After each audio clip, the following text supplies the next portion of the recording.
Good afternoon, everyone. Myself, Shwetambarii Tulkar, Assistant Professor, Professor Ram Meghe, Institute of Technology and Research, Badlera. I welcome all the participants in this online session of AICTE ISC approved one week online short-term training program on research and publication ethics in association with Research Promotion Cell of our college and Computer Society of India, Amravati chapter. It is great pleasure for me to introduce our today's speaker and topic. Our today's topic is publication ethics, and our speaker is respected Professor Sanjay Borkhe sir. Sanjay Borkhe sir has completed PhD in electric device from UNIT in 2011. He has 30 years of professional experience in teaching and industry. He has published more than 50 research papers. He has again authored two textbooks. One is published by S. Chand and Company, New Delhi, and other by QPH Private Limited, Nagpur. Now moving towards his recognitions and awards. He has received two Modrock grants from AICTE New Delhi, one of rupees 9.5 crores in 9.5 lakhs in 2003 and second of rupees 6 lakhs in 2012. He has also received traveling grants from AICTE New Delhi to present his research paper in international conference at Australia.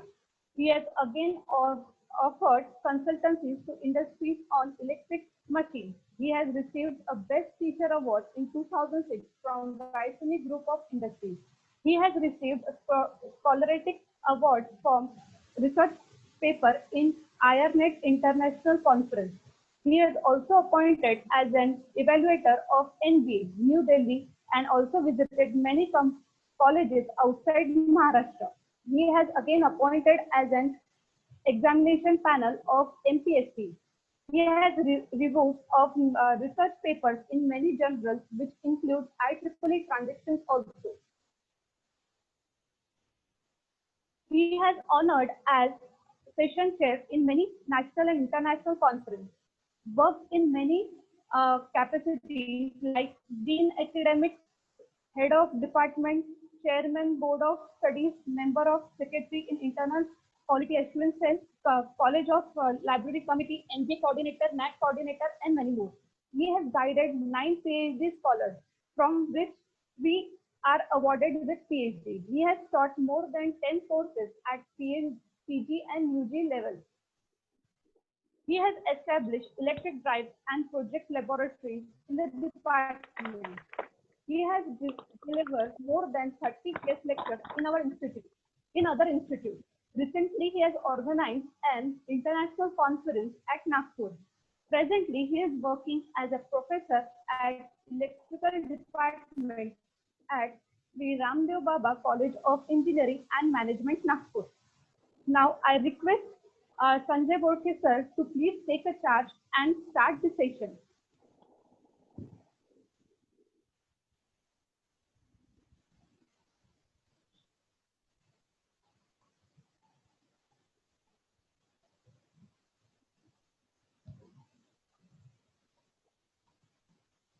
Yes, sir, are you audible?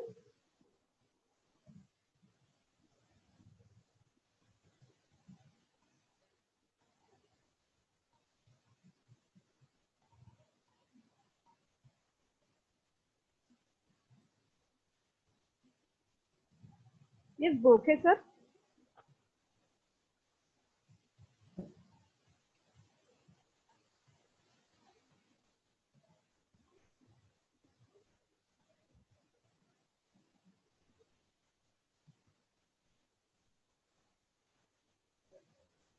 Wonderful.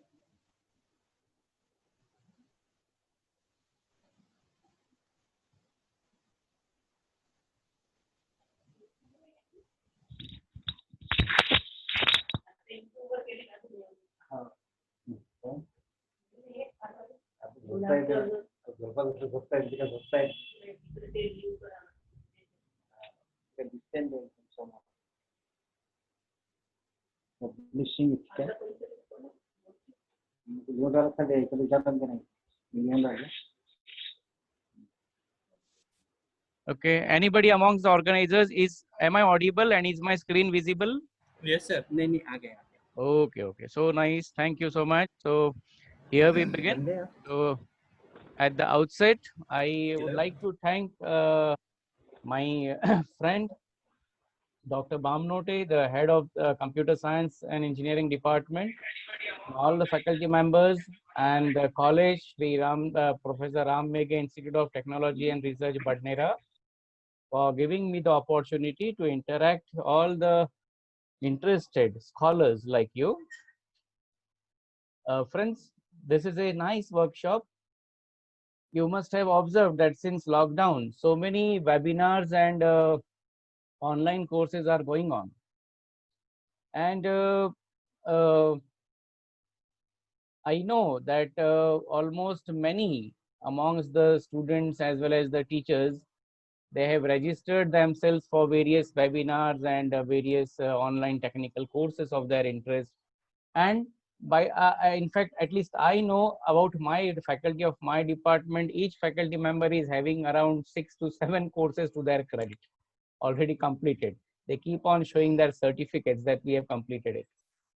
So by the time now they have acquired so much knowledge in the area of their interest, it is worth to jot down whatever they have understood on a paper. And if they carry out some of their own work, either in the form of a simulation study or a review study or an experimental study, and incorporate the results of that work in that paper, it will become a research paper.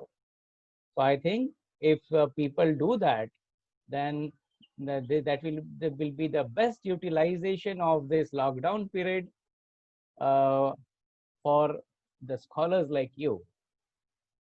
And looking at the need of this topic, I would like to congratulate the institute who has, instead of going for some technical topic, they have attempted this topic as a outcome of the, which can help in getting the outcome of the knowledge gained by people from so many webinars so far. Now, I'll proceed with my work. Friends, the topic is publishing ethics. Ethics are known to all of us, and whenever anybody tries to talk about ethics, it doesn't sound to be so interesting. But in publication, in publishing the research papers, this particular word has gained a lot of importance.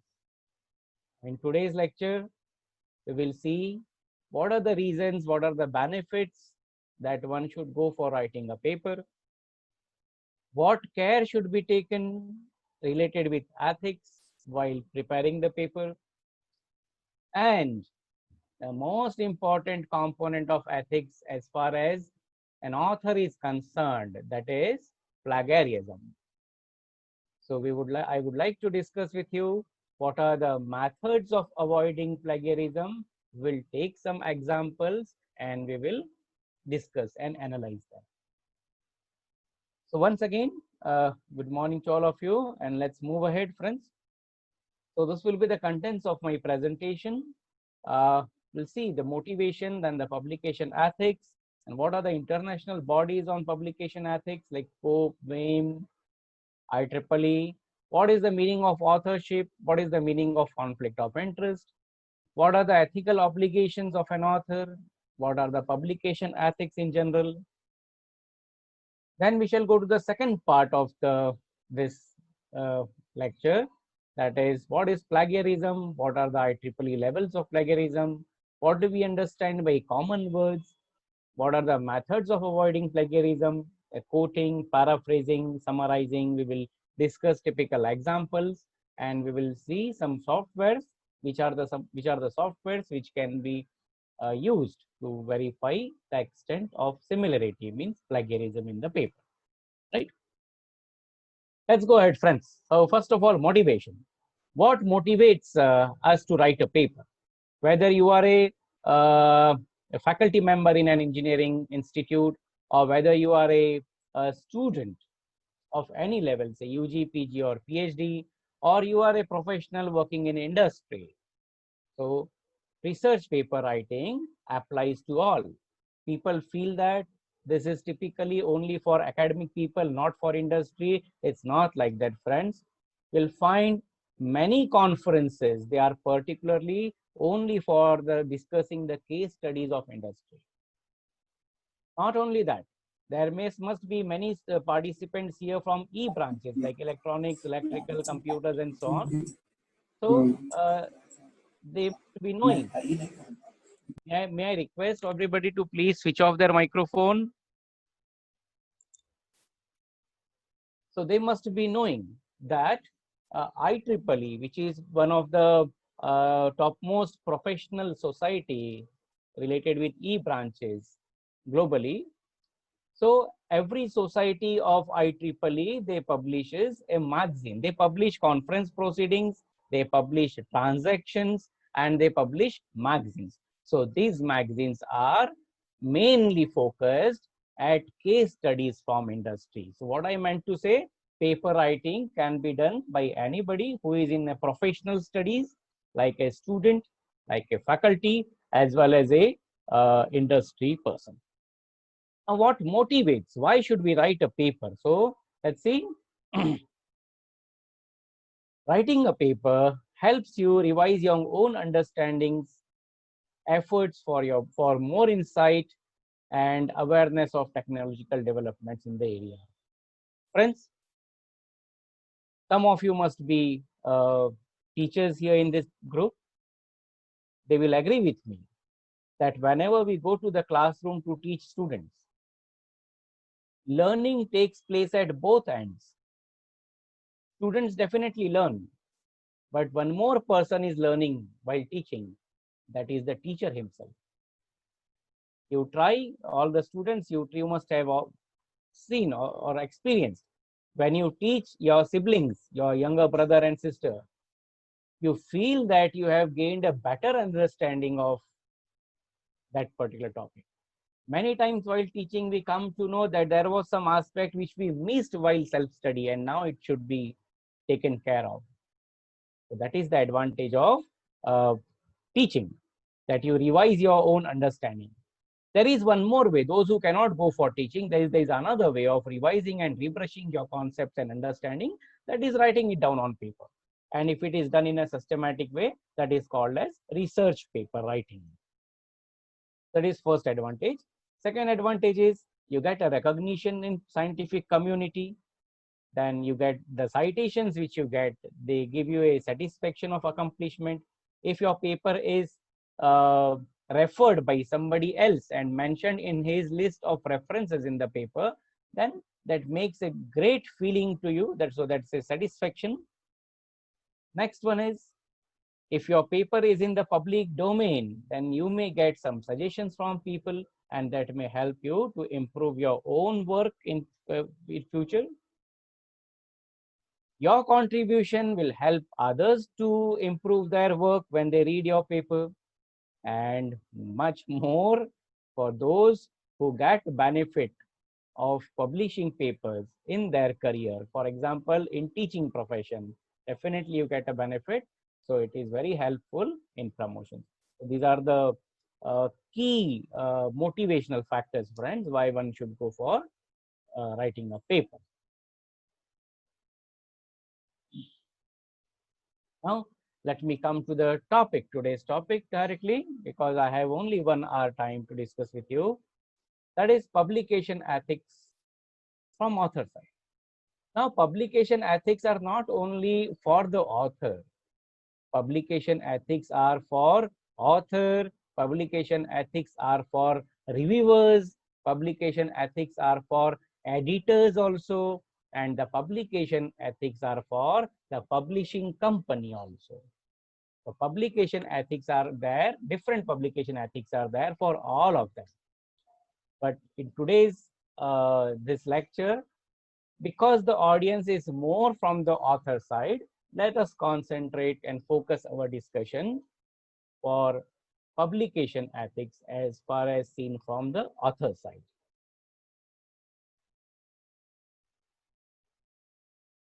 Why ethics, friends?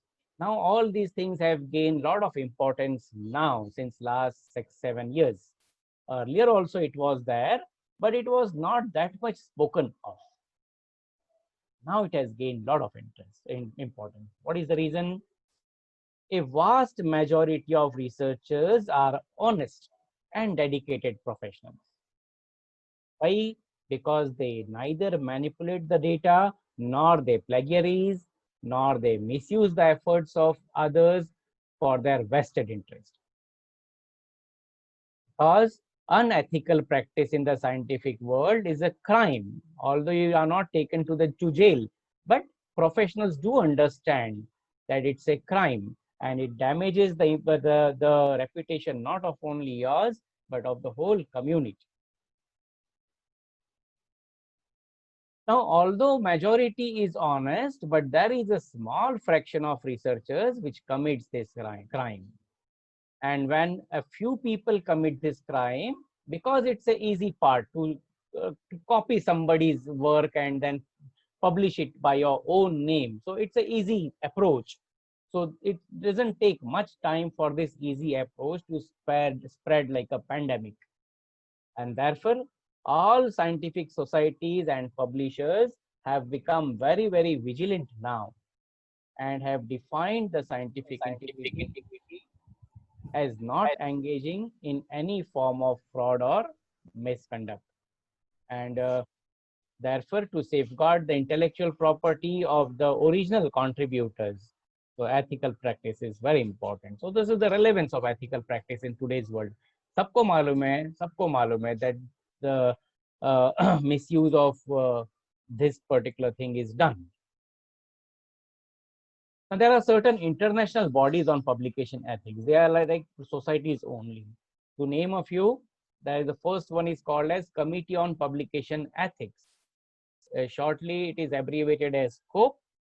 Actually, it started in 1997, not to be behind, and it is registered as a charitable company in United Kingdom.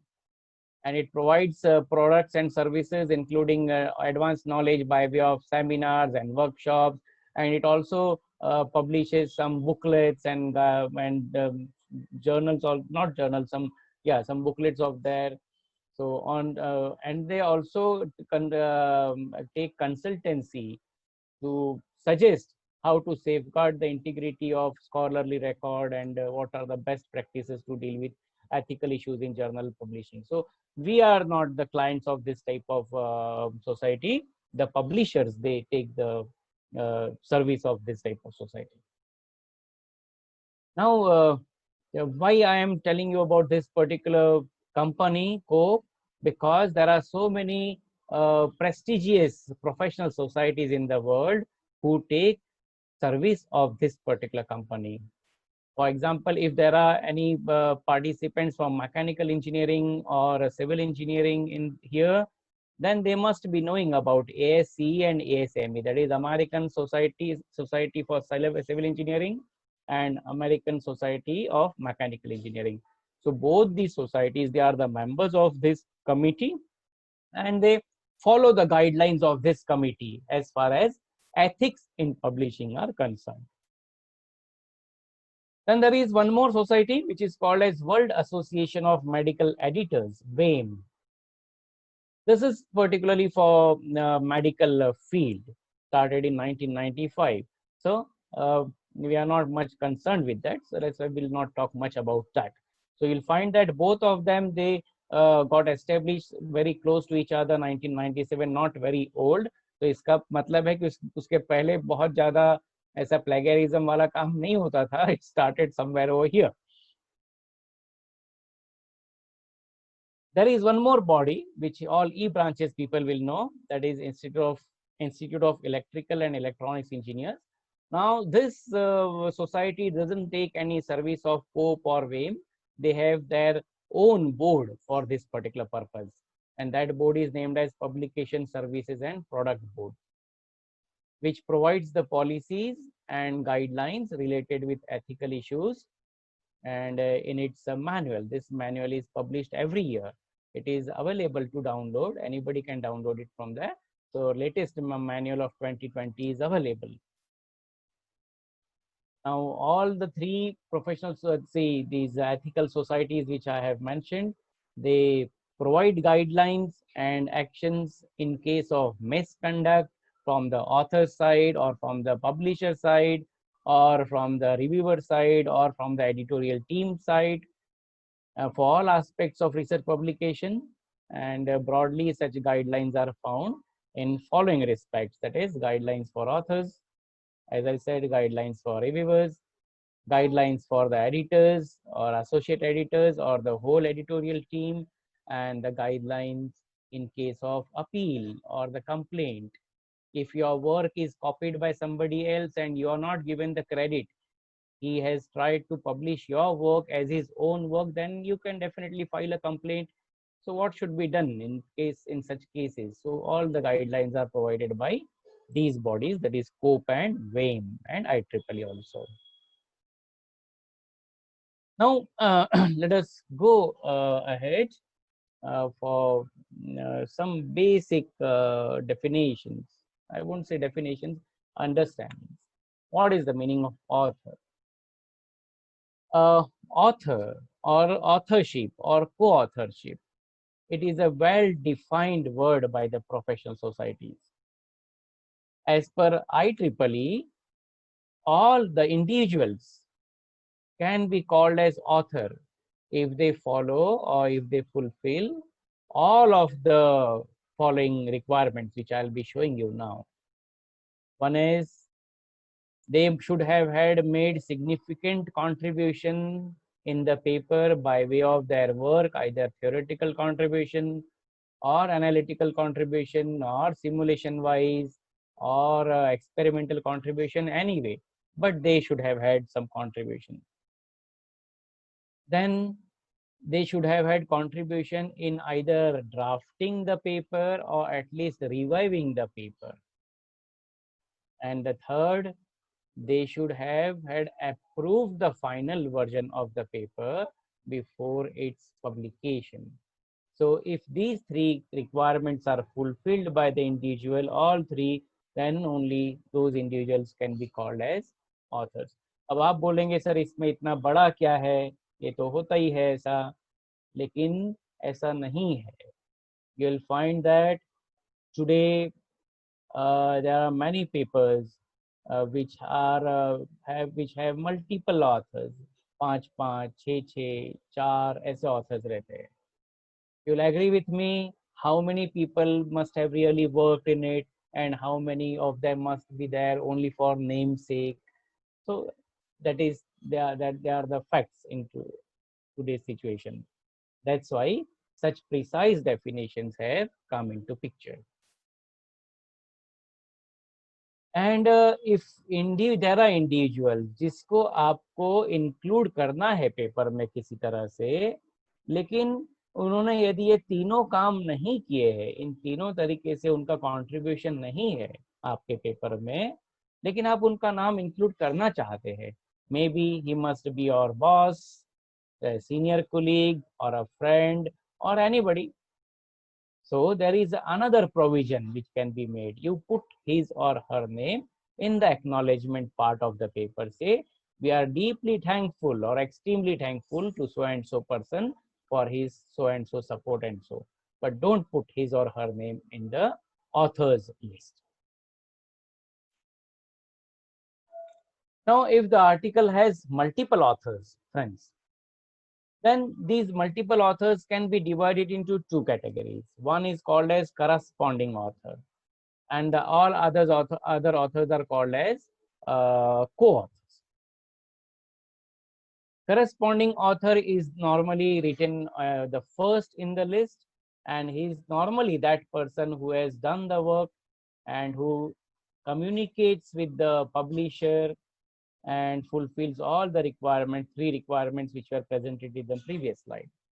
In addition, he has to fulfill these requirements also, that he obtains assent और consent और approval from the को-ऑथर्स कि आपका नाम डालना है। ये इसलिए important है, बहुत बार ऐसा होता है कि किसी को यदि पेपर लिखना हो, जैसे फॉर एग्जांपल मैं मेरा ही एग्जांपल फॉर एग्जांपल बताता हूँ आपको। जैसे फॉर एग्जांपल मैंने सपोज कोई पेपर लिखा है and I wish that somebody from IIT should be co-author in my paper, right?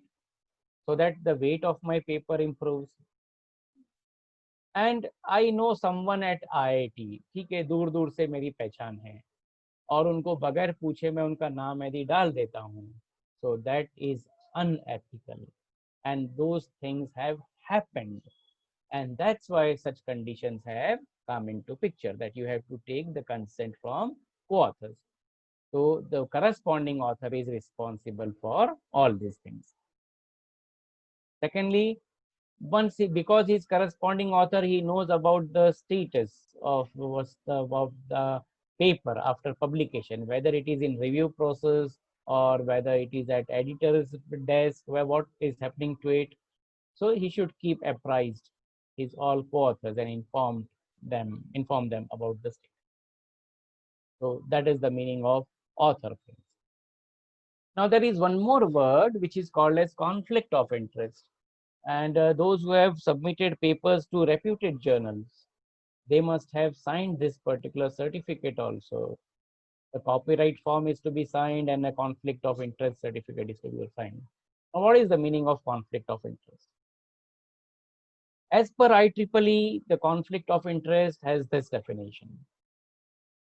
I would like you to please read it.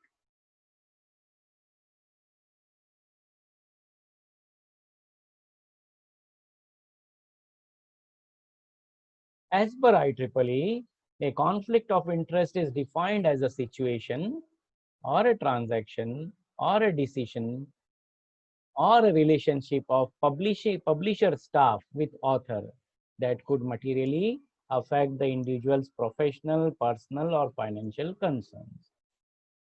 Now the next line gives you more specific meaning. It applies when an individual from the publication house attempts to obtain or get some privilege from the author. कि भाई आपसे मुझे ये फायदा होना चाहिए, मैं आपका पेपर प्रिंट करवा देता हूँ या सिलेक्ट करवा देता हूँ. So this comes in a conflict of interest as per IEEE. Now the conflict of interest also occurs when the author or their employer or the sponsor have any commercial, legal, or professional relationship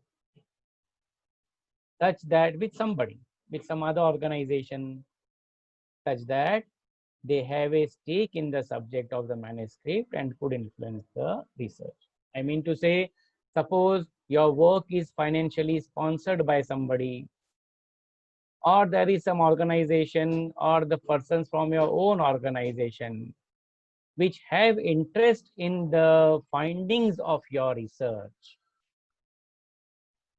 And because of their interest, your research work may get affected or their interest may get affected.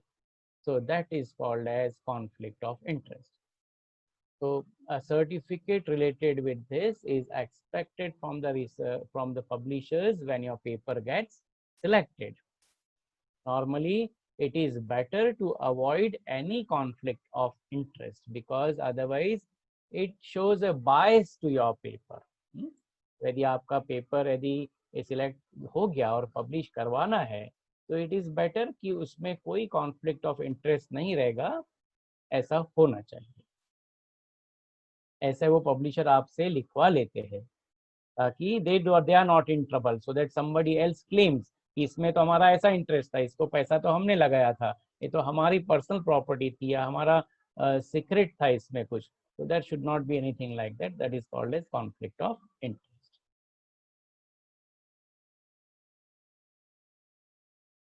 What are the ethical obligations of author, friends? On the author side, the obligations of author are to present a concise and accurate version of the research work without any manipulations in the data and results. आपको आपने जो experimental work किया है या simulation work किया है, आपके जो भी रिजल्ट्स आए हैं आप वही मेंशन करिए। ऐसा नहीं कि आपके रिजल्ट्स यदि सही नहीं आए हैं तो आप एक्सपेरिमेंटल सेटअप आपका दिखा रहे हो, सिमुलेशन मॉडल आपका दिखा रहे हो, रिजल्ट्स किसी और के प्रेजेंट कर रहे हो। That is not ethical, please don't do that. One day you ask a question to yourself only कि मैंने जो भी कुछ गेन किया है to what extent I am capable of, you feel bad, so that is not good. Then to ensure that all required details and reference to public sources,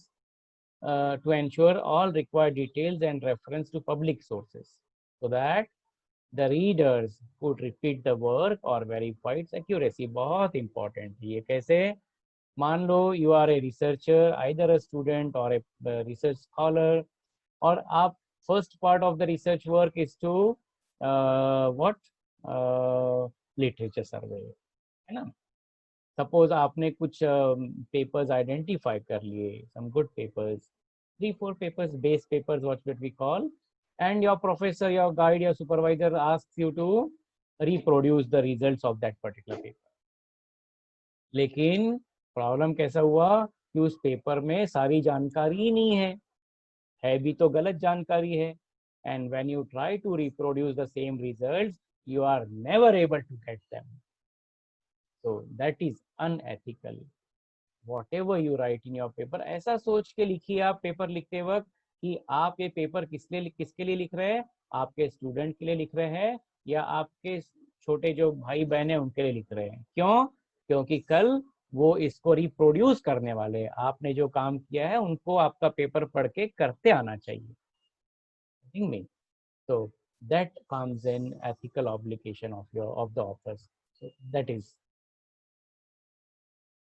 Next one is to cite those publications which have influenced the nature of work reported, so as to guide the reader quickly to earlier work essential to understand the present work. इसका मतलब क्या है कि suppose if you have referred to other papers while writing your paper, और कोई आपने कुछ portion, आपने कुछ फाइंडिंग्स आपने दूसरे पेपर के आपके पेपर में मेंशन किए हैं, please cite the reference number or give details of that particular paper in that paper कि ये पोर्शन मैंने यहाँ से लिया है, so that आपका पेपर पढ़ते वक्त जो भी कोई आपका पेपर रेफर करता है उसको उस टॉपिक पर और डिटेल्स चाहिए, तो he should be able to go to that particular previous paper which you have referred and get the details. To submit a manuscript that shall not contain plagiarized material, and in case if other manuscripts of the author and related to the same focus work are under editorial consideration of some other journal, then it should be informed to the editor with copies and differentiators. ऐसा होता है friends, क्या करते हैं लोग, एक paper लिखते हैं और उसकी 2 कॉपीज बना लेते हैं, 3 कॉपीज बना लेते हैं, just they change the title और 2-3 जगह भेज देते हैं। Not good at all, not good at all. I'll tell you one example. There is at VNIT Nagpur, once a senior professor during discussion he told that he received 2 papers from different publishing houses, एक IEEE का होगा, एक कहीं और का होगा, for review, मतलब review के लिए उनके पास 2 पेपर्स आए अलग अलग जगह से, और उन्होंने क्या देखा कि ये दोनों पेपर एक ही है, एक ही ऑथर के, एक ही चीज लिखी है, only the titles were different, abstract में थोड़ा सा बदल कर दिया। लेकिन अनफॉर्चुनेट पार्ट इज दैट उसका हार्ड लक ऑथर का कि उसके दोनों पेपर्स एक ही रिव्यूअर के पास गए, एंड ही टोल्ड कि मैंने भले भले उसका काम अच्छा था, मैंने दोनों पेपर रिजेक्ट कर दिया, दोनों पेपर रिजेक्ट कर दिया। तो ऐसा हो सकता है। Never submit the same paper two more than 1 publishers at the same time. that is a part of ethics from the author side. It is fine. This is what is written. I just now described. Then scholarly criticism of a published paper may be justified. However, personal criticism should be avoided. Friends, आप जानते हैं, आप में से जो teachers है या reviewers है जिनके पास पेपर रिव्यू के लिए आते हैं, they will agree with me कि हम लोग के पास जब पब्लिशर से पेपर आता है रिव्यू करने के लिए, उसमें पब्लिशर से एक नोट होता है कि भाई भले ही पेपर, यदि हो सकता है कि पेपर में कुछ खामियां हो, गलतियां हो सकता है, but and you have all right to criticize that, but criticize it in a very proper way, good way. Don't criticize personally, don't criticize harshly. Criticize or give your suggestions in a very decent way. उसी तरह से हम लोग जब paper लिखते हैं, and before writing the paper we conduct a literature survey, literature review. 10, 12 या 20, 25 या 50, 100 पेपर्स हम लोग रेफर करते हैं और उनका जिस्ट हमको इंट्रोडक्शन में लिखना पड़ता है और उसके बाद लिखना पड़ता है कि हमारे पेपर में क्या कंट्रीब्यूशन है। ऐसा करते वक्त it is not professional to criticise कि ये सारे पेपर खराब है, इस पेपर में खराबी, उस पेपर में खराबी, उस पेपर में खराबी, and see how my paper is good. So that is totally unprofessional. So that is, if you go through papers, you'll find how senior authors, they mention these things very gracefully. So that is a requirement as far as an author is required. Next one is to protect the integrity of authorship. Only persons who have significantly contributed to the research work and manuscript preparation should be listed as co-authors. मैंने आपको यही पहली कहा था, what is the definition of author? जिन्होंने contribute किया है उन्हीं का नाम आप पेपर में लिखिए है as a co-author, नहीं तो indirectly आप खुद का ही नुकसान कर रहे हैं। कैसे? The work, आपका और आपके गाइड का नाम लिख सकते हो आप, because the guide always contributes at least by way of discussion and supervision. आप यदि किसी और का नाम लिख रहे हो तो उस पेपर से जो भी क्रेडिट आपको मिलने वाला है, that will get shared amongst others all. If you are in teaching profession or in some other profession, so you know that there is some process annually which is called as self-appraisal process.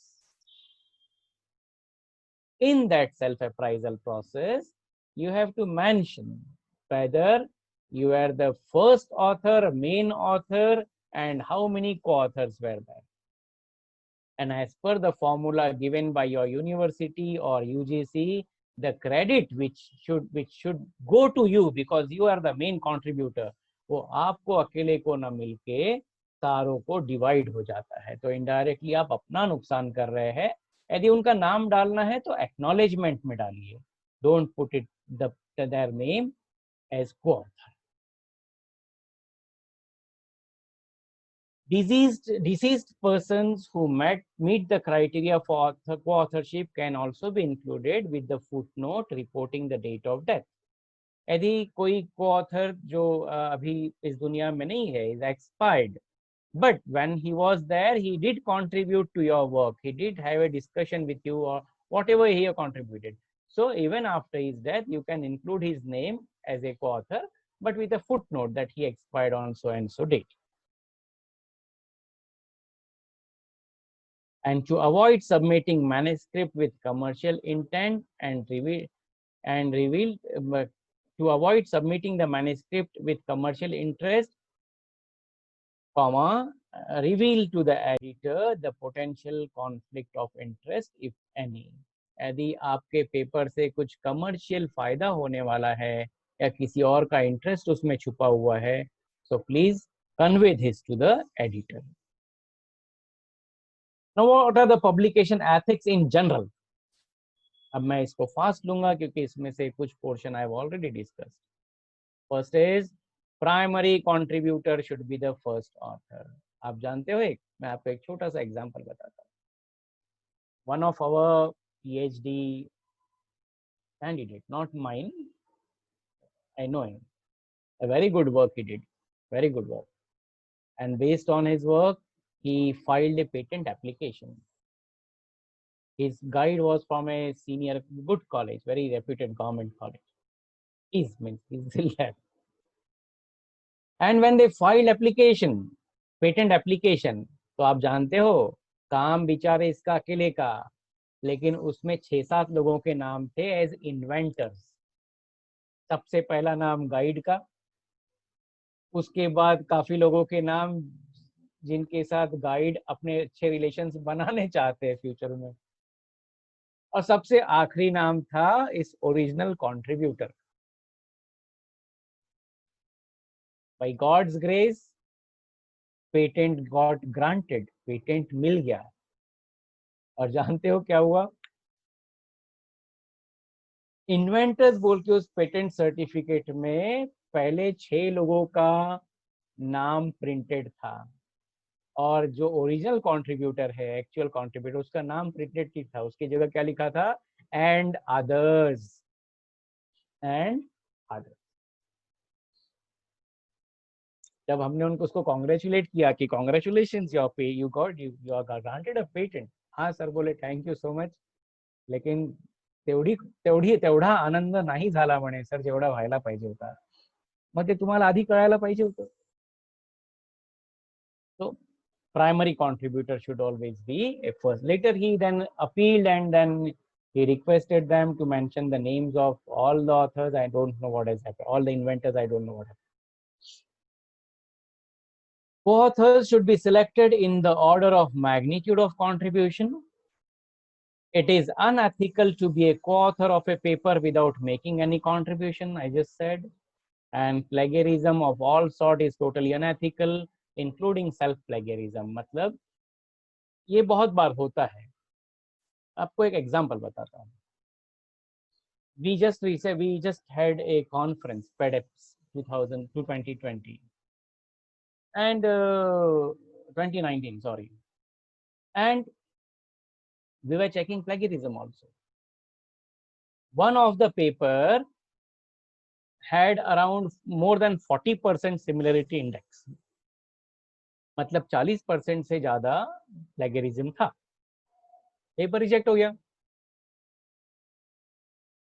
तो आया बाद में, बोला sir, बोले ये जिस paper in the plagiarism report there is a list of all the papers from where you have picked, कहाँ से आपने वो मैटर लिया हुआ है उसकी पूरी लिस्ट आती है, और कौन से पेपर से कितना परसेंटेज लिया है ये भी आता है।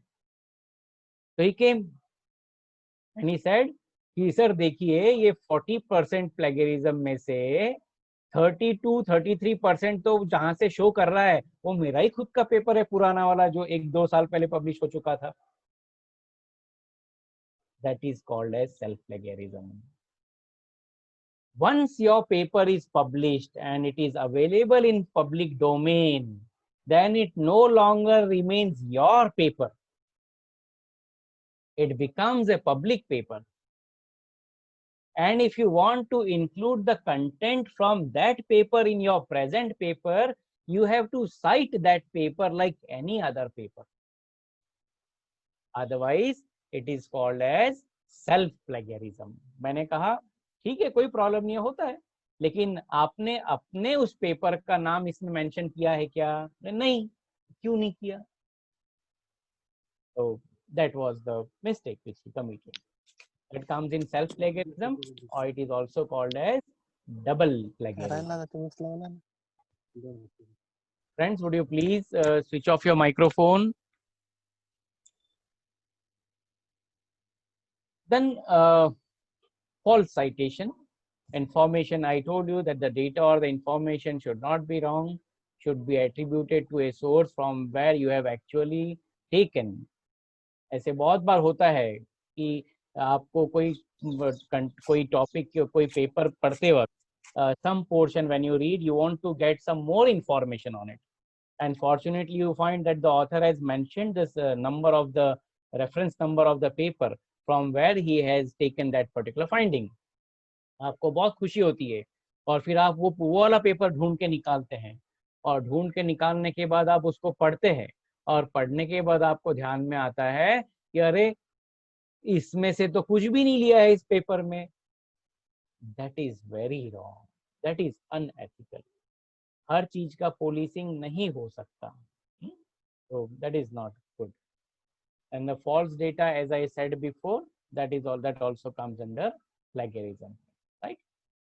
So friends, this was all about the publication ethics in general as far as author is concerned. Now let's go ahead. When we come to ethics from author side, the most important ethical aspect is called as plagiarism. अब plagiarism की बात तो हर कोई करता है और बहुत बार ऐसा होता है, मैक्सिमम टाइम तो ऐसा ही होता है कि nobody does this particular crime intentionally. ये आप दूसरे पेपर से तो डेटा लेंगे, लेना ही पड़ेगा when you write a paper, लेकिन you are not aware that how it should be incorporated in your paper. What are the methods of doing it, कि आप वहां से उनकी फाइंडिंग भी आपके पेपर में शो करें. And it will not come in plagiarism also. What are the methods for it? So since such methods are not known to people, that's why their paper, many people, their paper comes in plagiarism. So in the second part of this lecture, we are going to discuss with examples what are the different methods, and with examples we are going to analyze those examples, that whether the plagiarized material, whether it is right or wrong, with justification. So plagiarism and the methods to avoid it. What is plagiarism? Broadly, plagiarism can be defined as the use of someone else's prior ideas, processes, results, figures, or words without explicitly acknowledging the original author and source. कहाँ से आपने लिया है, वो author कौन है, कहाँ publish हुआ है, ये मेंशन न करते हुए आप उनके वर्ड्स, उनकी फाइंडिंग्स अपने पेपर में कॉपी करना इज कॉल्ड एज प्लेगियरिज्म. लेकिन इसका मतलब ये नहीं कि आपने उनका कहाँ से लिया है वो डाल दिया आपके पेपर में तो प्लेगियरिज्म में नहीं आएगा. बस आपको छुटकारा मिल गया, आपने वहां से एक दो तीन सेंटेंसेस एज इट इज उठा के डाल दिए और वो नंबर भी डाल दिया कि मैंने ये कहाँ से लिया था, बस खत्म, अब वो प्लेगरिज्म में नहीं आएगा. ऐसा नहीं है, that is full plagiarism. What are the methods? Whenever we take information from a source, whether that source is published on paper or was presented in a lecture or broadcasted or it is made available online, आप कहीं से भी लो, so you must mention the source कि आपने वो finding कहाँ से ली है. It will not come in plagiarism.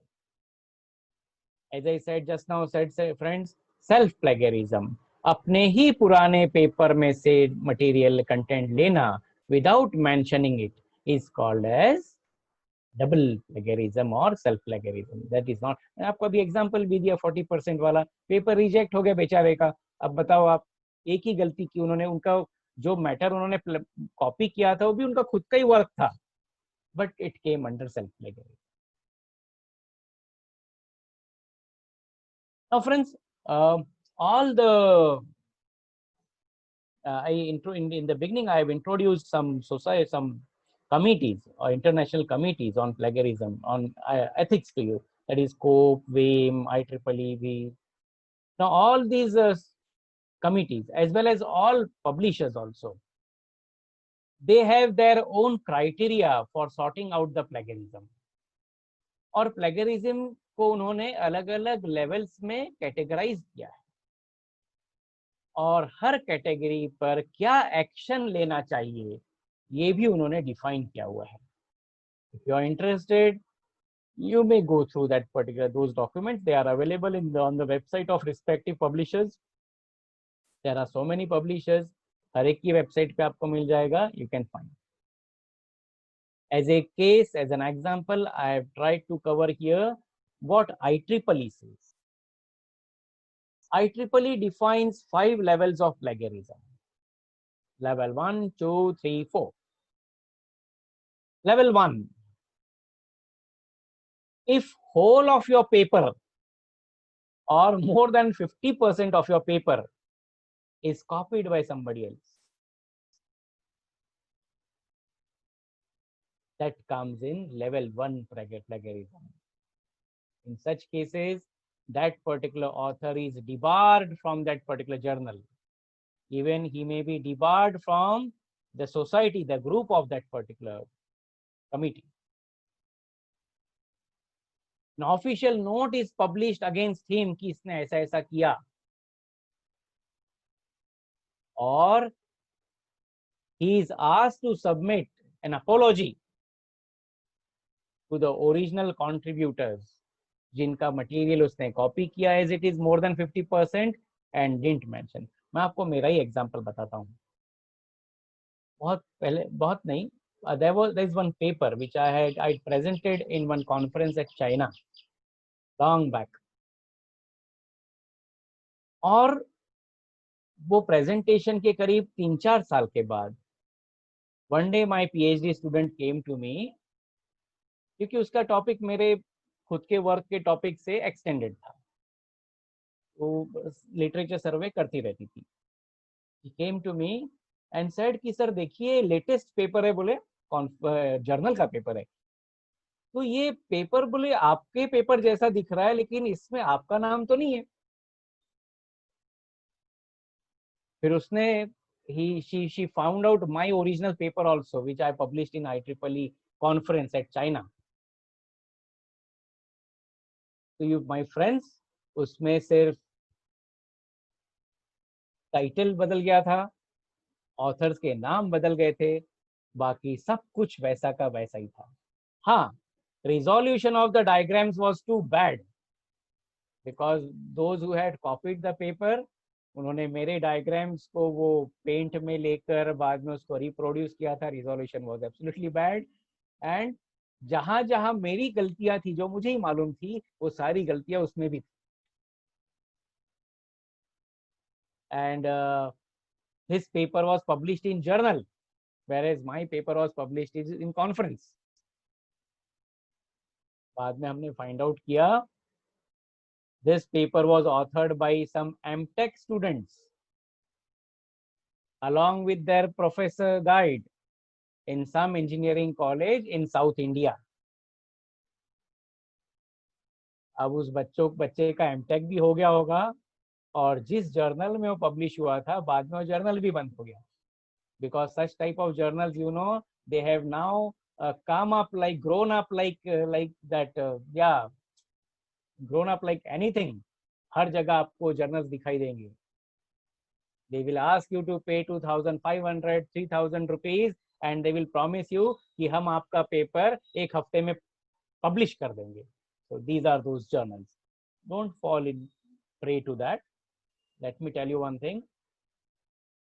आपने ऐसे जगह यदि पेपर्स पब्लिश किए, आप किसी को नहीं बता सकते कि मैंने यहाँ पेपर पब्लिश किया है, क्योंकि ऐसे जगह ऐसे जर्नल्स के नाम यदि आपने एग्जामिनर्स को बताए तो आपका इंप्रेशन अच्छा होने के बजाय उल्टा हो जाता है. It becomes a negative impression. I was hearing a few lines of the previous speaker friends about impact factor. Now about these journal friends, these journals, ये जो नए journals है ना, आप लोग को भी मेल आती होंगी काफी. नया journal है and within 1 week time we will publish your paper and you have to pay publishing charges, processing charges of 2,500 rupees or 5,000 rupees. आप मुझे बताइए वो एक हफ्ते में वो कौन सा रिव्यू करने वाले और एक हफ्ते में क्या होने वाला है. Whatever you submit will be published as it is. That's it, without checking whether whatever you have written is right or wrong. So such are those journals. We should not fall prey to those journals. हाँ, तो about impact factor I was telling, unfortunately इनका impact factor बहुत high रहता है. their impact factor is better than the impact factor of many IEEE journals and ASME journals and ASC journals also. Why? Because these journal owners, they charge authors 2,500, 5,000, 4,000, and those published papers are left on for open access in public domain. Anybody can download and refer. तो naturally काफी लोग इन papers को refer करते हैं, इन papers के नाम अपने paper में लिस्ट में डालते हैं. तो इससे क्या होता है, ऐसा प्रतीत होता है कि इन पेपर्स को काफी लोग यूज कर रहे हैं, काफी लोग रेफर कर रहे हैं, फ्रीली अवेलेबल है ना. And that's why the impact factor of these journals, they rise up like anything, much more than very reputed journals. आप बताइए, अभी impact factor, has it remained a true and good parameter to judge the quality of journal anymore? No. impact factor से आप बिल्कुल जज नहीं कर सकते कि वो जर्नल अच्छा है या बुरा है, आज की तारीख में बिल्कुल नहीं कर सकते. आपके दिमाग में सवाल आया होगा कि क्या करना चाहिए फिर, हाउ टू जज कि जिस जर्नल को मैं सबमिट कर रहा हूं whether that is a reputed and good journal or not. As a thumb rule, as she said, you go to the UGC list of journals. उसमें यदि है तो ही आप करिए, अदरवाइज नहीं करिए. लेकिन यूजीसी लिस्ट में होने वाले सारे जर्नल्स अच्छे हैं ऐसा नहीं है. Moderate journals, majority are moderate journals. Okay, so journal. If you want better journal, find out whether that journal is indexed either by SCI, Science Citation Index, or SCIE, that is Science Citation Index Extended, or SSCI, that is Social Science Citation Index, or Scopus. इन चारों indexing agencies में से indexing में किसी ने भी यदि उस journal को इंडेक्स किया हुआ है, जो जानकारी आपको उस जर्नल के होम पेज पर मिल जाएगी, go for those journals. It means that these journals are ensuring some quality in their publication, and that's why यदि आप कल बताते हो कि मेरा पेपर इस स्कोपस इंडेक्स जर्नल में पब्लिश हुआ है या इस एससीआई इंडेक्स जर्नल में पब्लिश हुआ है, you will get accolades, you will get accolades, otherwise not. Let's move ahead, friends. IEEE levels of plagiarism. So IEEE has defined 5 levels of plagiarism. Level 1, as I said, more than 50% copy किया तो, और 20% से 50% copy किया है आपने वर्बैटिम, मतलब word to word. Uncredited मतलब आपने सोर्स का नाम नहीं लिखा, कुछ नहीं लिखा, अपना समझ के उसमें छाप दिया, word to word. So that is called as uncredited verbatim. 20% to 50% it comes in level 2. Then if it is up to 20%, less than 20%, then it comes in level 3. Improper paraphrasing किया होगा तो level 4. All uncredited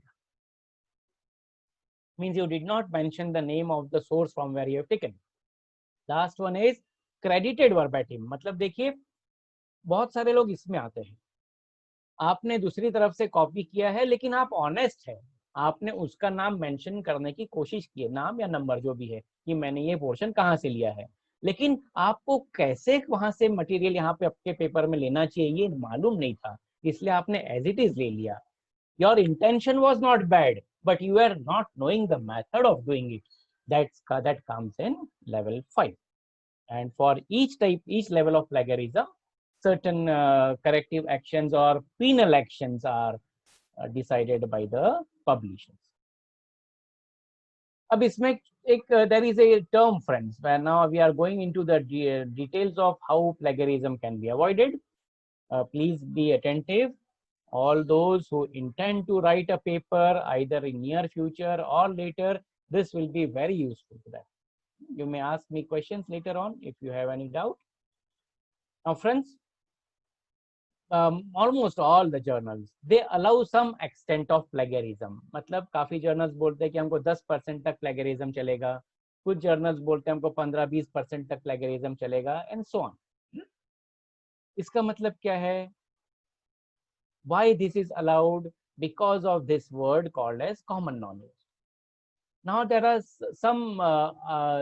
there is some information which is known to everybody.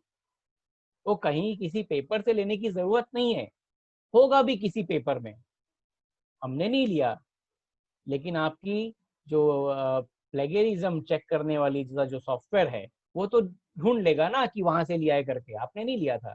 जैसे for example Pandit Jawaharlal Nehru was the first prime minister of India. Don't you know that? We all know. What is Ohm's law? We all no.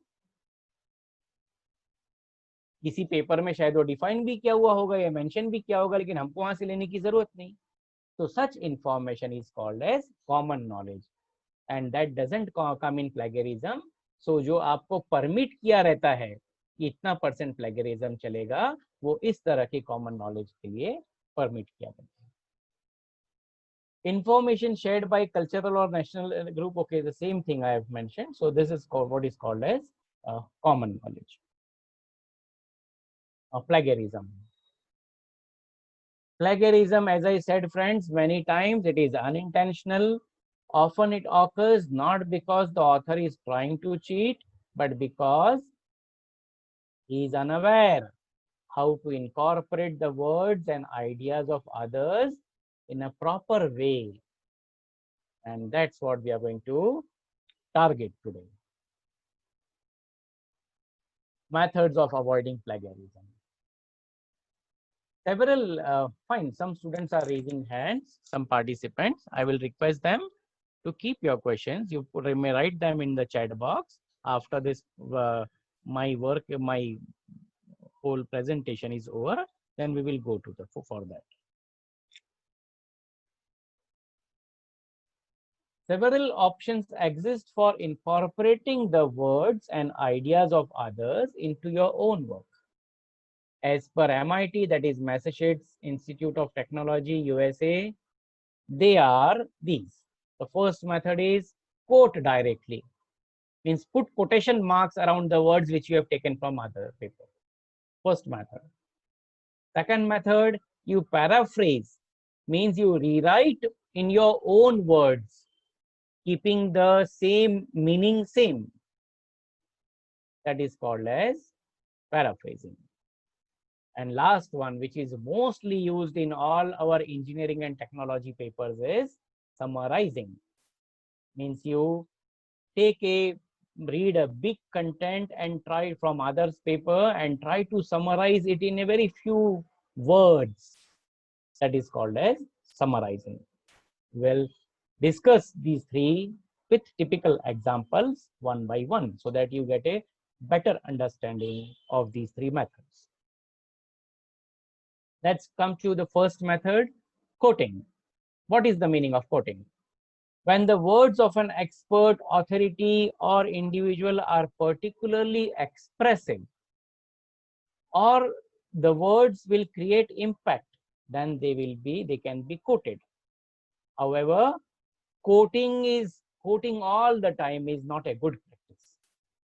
जैसे for example मैं आपको बताता हूँ, Netaji Subhash Chandra Bose said, तुम मुझे खून दो, मैं तुम्हें आजादी दूंगा. यदि सपोज मैं एक पेपर किसी टॉपिक पर लिखना चाहता हूं और उसमें नेताजी ने क्या कहा था वो मेंशन करना चाहता हूं, तो आप मुझे बताइए किस बात का इम्पैक्ट ज्यादा आएगा. यदि मैं अपने लैंग्वेज में उसको डिस्क्राइब करता हूं कि नेताजी ने कभी कहा था कि यदि हम उनको अपना खून देते हैं तो वो हमको आजादी ला कर देंगे, this will create more impact. Or if I mention in his words only that Netaji once said, तुम मुझे खून दो मैं तुम्हें आजादी दूंगा, that will create more impact. Naturally, his words will create more impact. That is called as quoting, and such words should be included in inverted commas, that is in quotes, that is called as quoting. So when should I quote? I should quote when the language is particularly vivid or expressive, when exact wording is needed for the technical accuracy, and when the words will lend some weight to the argument, then only I should quote. And how should I quote? सबसे पहले, in the beginning of the sentence, you mention the source. That Netaji said. आपके शुरुआत आपके sentence की ऐसी होगी, Netaji said. Use the quotation marks around the words. Netaji said, उसके बाद quotation mark में उन्होंने जो कहा था वो, और उसके बाद cite the source properly. यदि इसका रेफरेंस आपने पीछे में दिया हुआ है तो उसका नंबर दीजिए. This is the right method of quoting. Let's take some examples. Here you will find two boxes. Hello, my dear friends. Is it going okay? Can anybody switch on their microphone and tell me, is it okay? Hello. Okay, sir. Thank you. Yes, sir. Thank you so much. So the example number 1, you will find two boxes here. The first box is the original text and the second box has quoted text. In the first box, I have taken the text from. Okay, sir. Thank you so much. Thank you so much. In the first box, I have taken the text from a paper written by Martin Gillens and Benjamin, which appeared in some journal on American Political Science Association, something like that.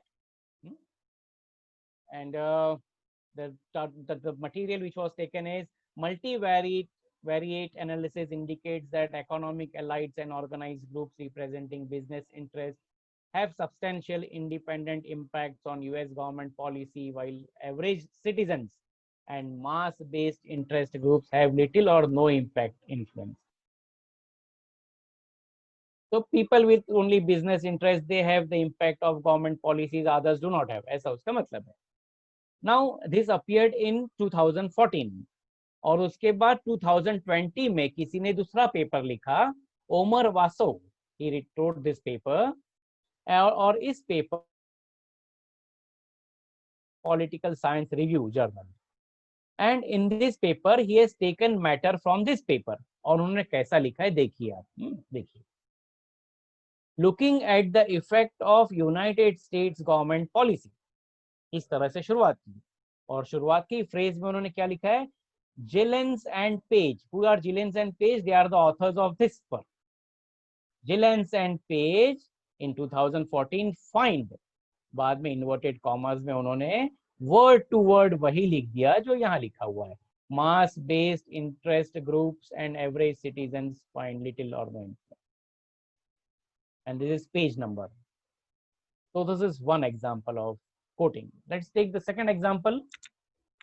Again, this example appeared in a paper on a paper in some journal, Annals of American Academy of Politics and Social Science in 1993, and this matter was then taken by Omar Vaso again in his same paper. मैंने वही paper लिया हुआ है, तो अब उन्होंने लेकिन ये दूसरे पेपर से मैटर लिया था.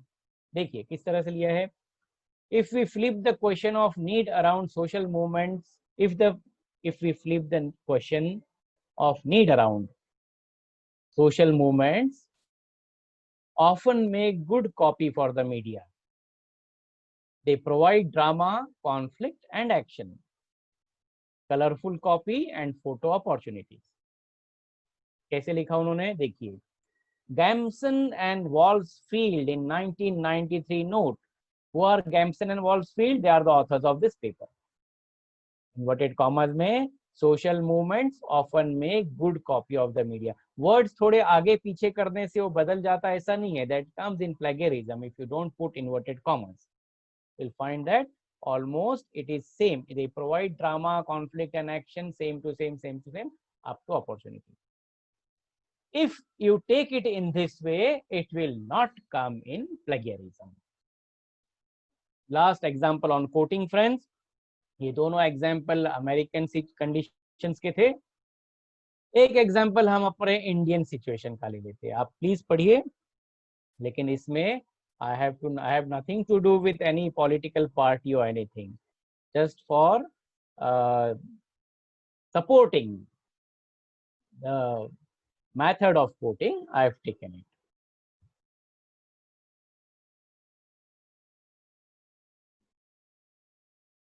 In Ahmedabad Mirror in 2017, Manmohan Singh said, what he said, in Modi ridiculed the Congress claim of EVM tampering and refuted Rahul Gandhi's allegations of crony capitalism. Ahmedabad Mirror में print हुआ था ऐसा इस title से.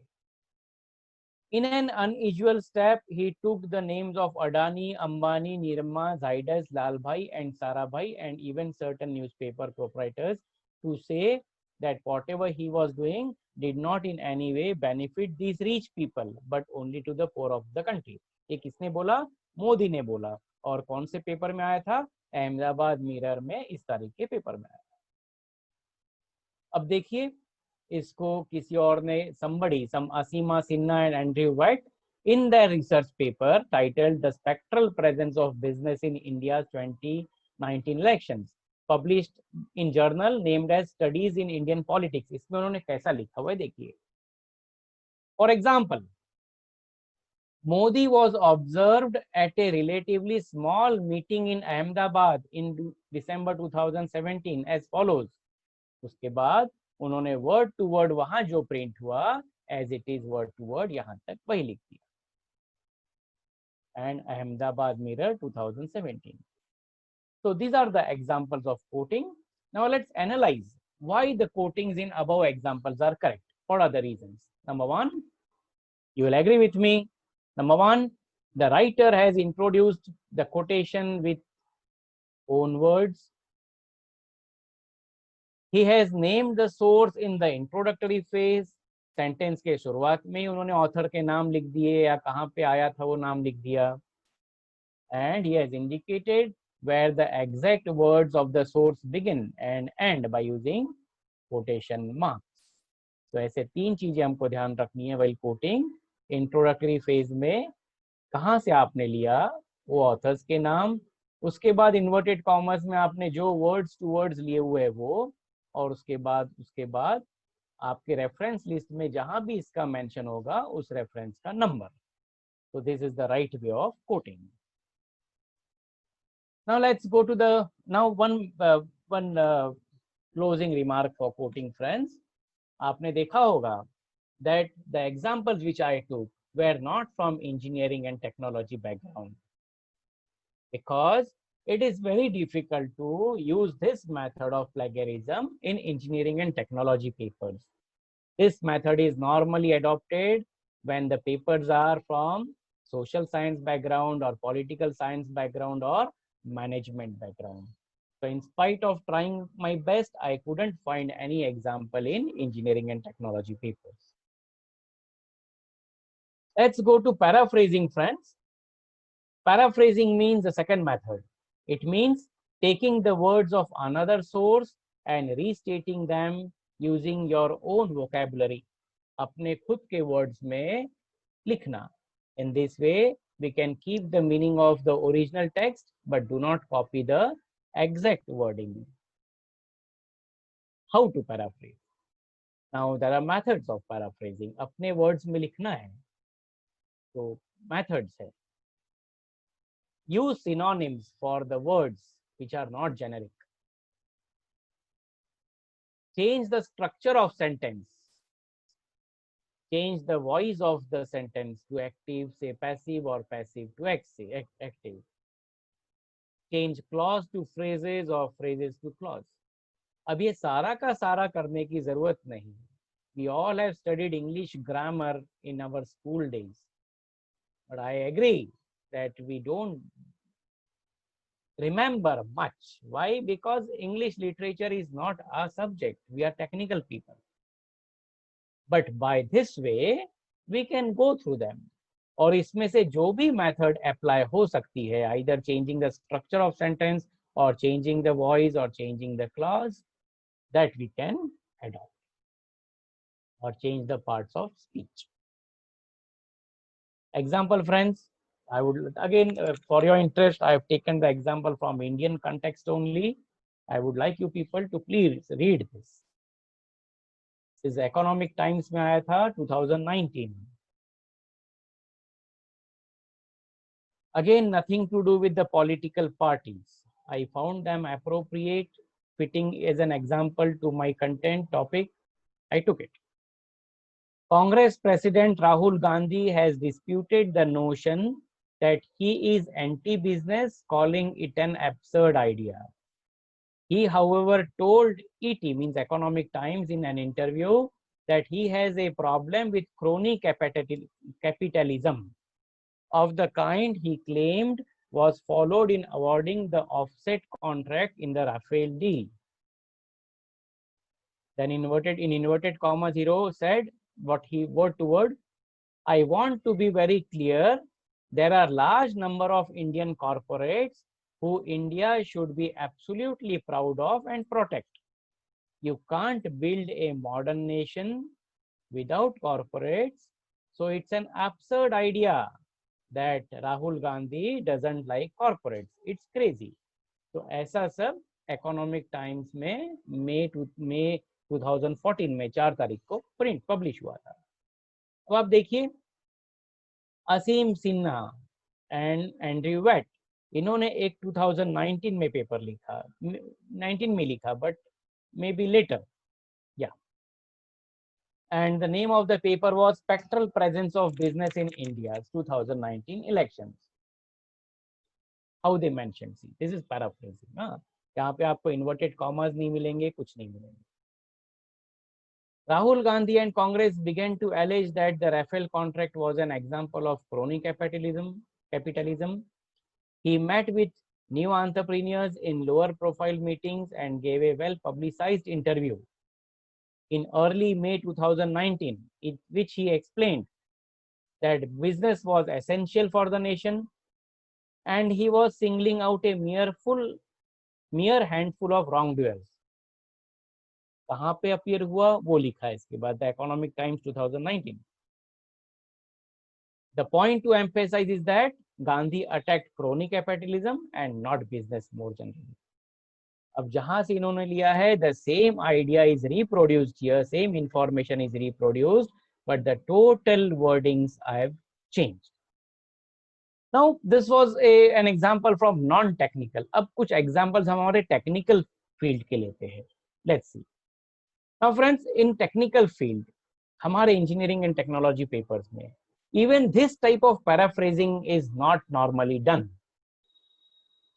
Paraphrasing किया जाता है लेकिन बहुत ज्यादा नहीं किया जाता है. बहुत ज्यादा किया जाता है वो है summarising. we'll see that.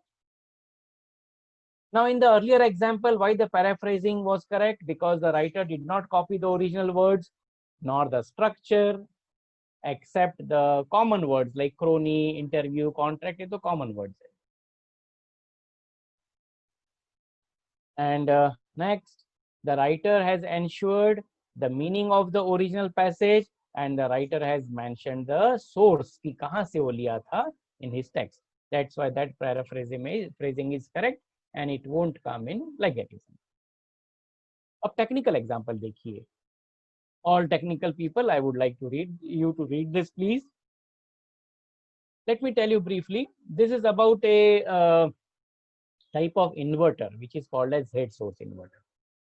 Three-phase inverters जिन लोग को मालूम है, they know that three-phase bridge type inverter has 3 legs और हर leg में 2 switches रहती है ना? That is bridge type of inverter. So और यहाँ इसका टोपोलॉजी थोड़ा अलग रहता है. इसके टोपोलॉजी में हर leg में दो switches जो है, if they conduct simultaneously, that period is called as shoot through.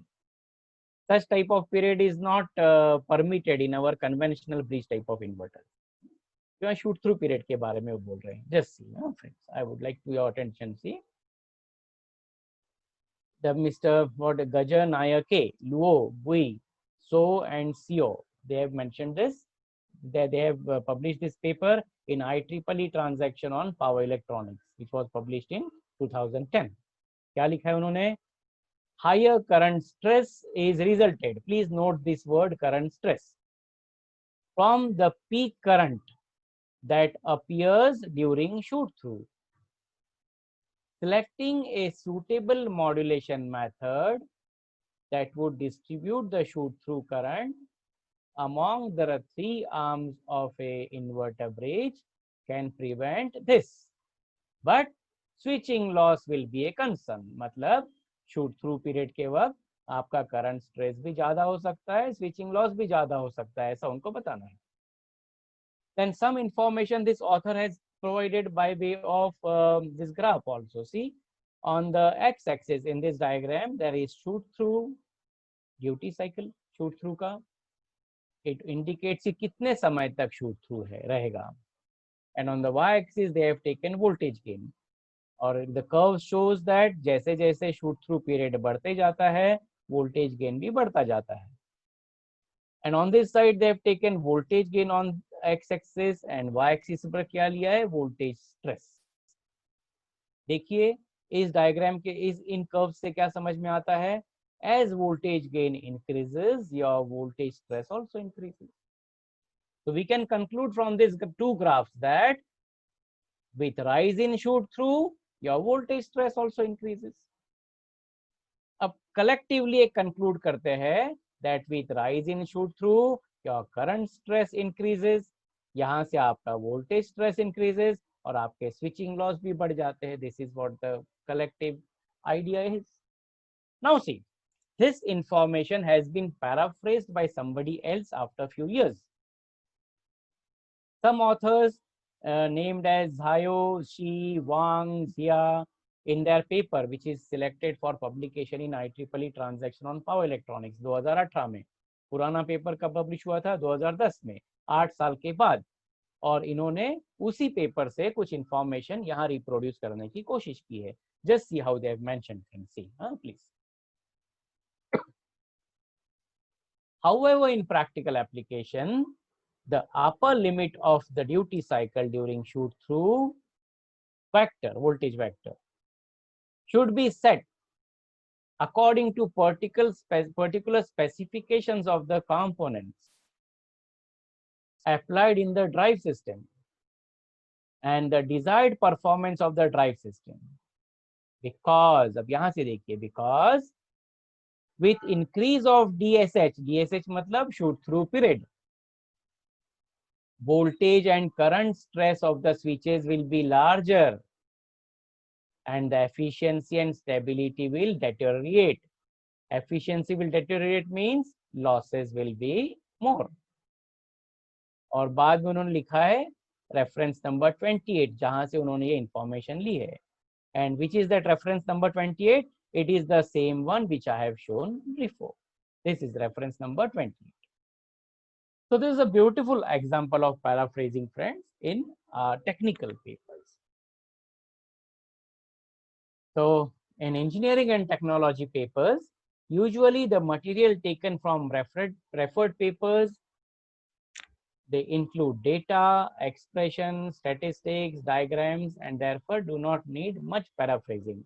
बहुत ज़्यादा पैराफ्रेजिंग हमको करने की ज़रूरत नहीं पड़ती, क्योंकि हम दूसरे पेपर से लेते हैं तो क्या लेते हैं? ज़्यादा से ज़्यादा हम डेटा ही लेते हैं, डायग्राम लेते हैं, इक्वेशन लेते हैं, है ना, कुछ फाइंडिंग लेते हैं उनकी, इससे ज़्यादा कुछ नहीं लेते. पूरा का पूरा पैराग्राफ तो कॉपी करने की ज़रूरत नहीं पड़ती है. फॉर एग्जाम्पल देखिए, these authors in their paper which was published in IIT Electrical Power Application in 2007, इन्होंने ये इक्वेशन मेंशन किया हुआ है. और क्या लिखा है इन्होंने? For the block representation of currents used in 11, KdV is given by this equation and it is shown in 11 that this density, current density, is non-zero for so and so values of n. So author has clearly mentioned that from where the equation has been taken, what is the nomenclature, and it is non-zero for values of n that are related with like this. Clearly mentioned that they have taken from 11. So this is an example of paraphrasing as far as your equations are concerned.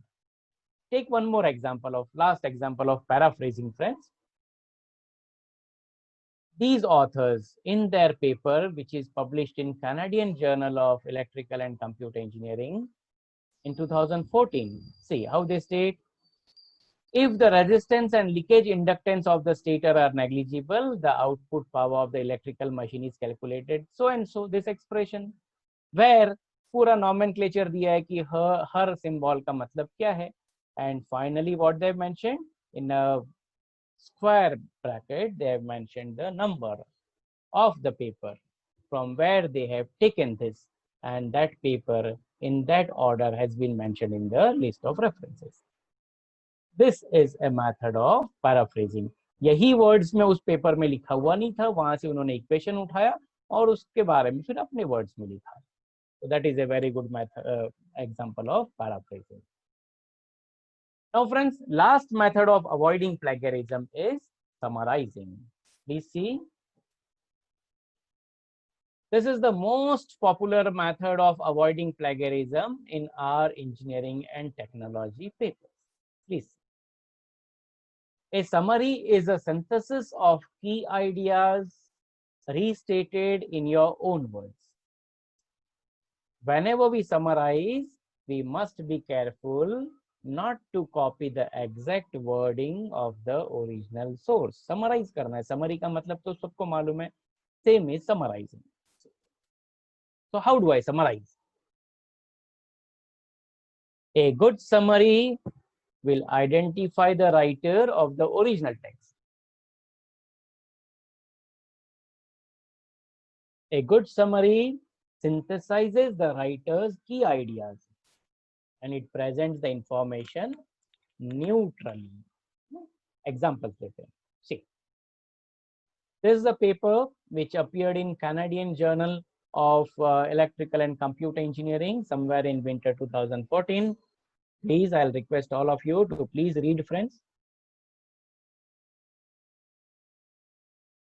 Young et al. Et al, आप मालूम है, et al stands for more number of authors. ऐसे paper में काफी सारे authors है तो पहले author का नाम लिखते हैं और बाकी सबके लिए et al लिख देते हैं.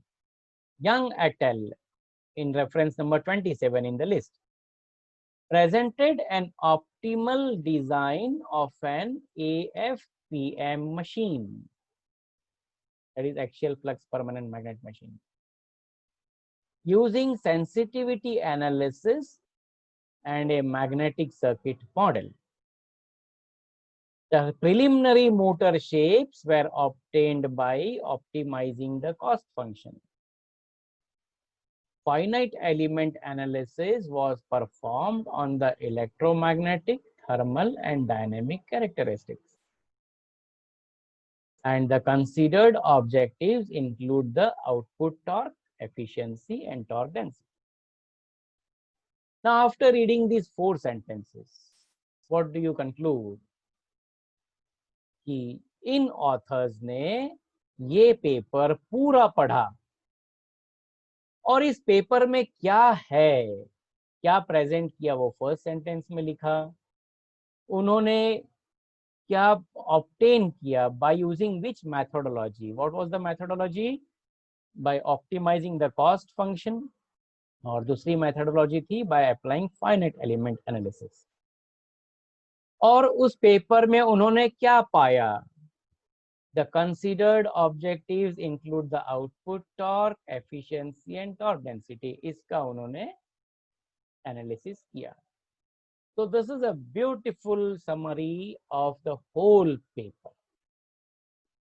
Why this is a good summary? Because this summary identifies the writer. ये 27 लिखने में identify हो गया, source भी identify हो गया, and restates the key ideas using original wordings, अपनी wording use करके. The summary reports on the referenced work but reports it neutrally. Neutrally मतलब यहाँ ऐसा कुछ लिखा है क्या कि बहुत अच्छा है काम या बहुत खराब काम है? बिल्कुल नहीं. Only reported what is done in that particular paper. That's why this is a good example of summarizing. And if we do like this, it will never come in plagiarism. Please take second example. Now this is a different kind of example, friends. Here you will observe that the author has referred to many references, 7, 8, 7, 8, 9, 2, 9, 10, 11. इतने सारे references का एक paragraph में उन्होंने लिख लिया है. आप शुरू के एक दो लाइन ही पढ़िए. To overcome or relieve the MDZ problem, extensive researches have been made and various techniques have been published. Okay, opening remark. Some researchers have proposed, or some researchers propose measurement vector insertion methods and prove them effective. 7 से ले लिया, 7 और 8 से. बस एक line में उन्होंने पूरा पेपर ही बता दिया कि उस पेपर में क्या है. ये नहीं बोला कि पेपर अच्छा है खराब है, ऐसा कुछ नहीं. What main thing was present in that paper कि इस पेपर में ये मेथड यूज किया हुआ है, वो उन्होंने मेंशन करके खत्म कर दिया. Beautiful example of summarising. Last line देखो. In 9, a hybrid modulation strategy is adopted to extend the current reconstruction range and to reduce the output current distortion at the same time. सबसे beautiful example उन्होंने क्या mention किया है देखो. By 9 they have mentioned about the source कि उन्होंने कहां से लिया. A hybrid modulation strategy is adopted, मतलब इतने वर्ड्स में उन्होंने मेंशन कर दिया कि उस पेपर की मेथोडोलॉजी क्या थी उस वर्क की और किस लिए वो मेथड यूज किया. Why? To extend the current reconstruction range and reduce the output current distortion. मतलब वो मेथोडोलॉजी यूज करके क्या फायदा हुआ वो भी बता. In one sentence they have summarized the whole paper. It's a beautiful example of summary. Friends, I remember one example.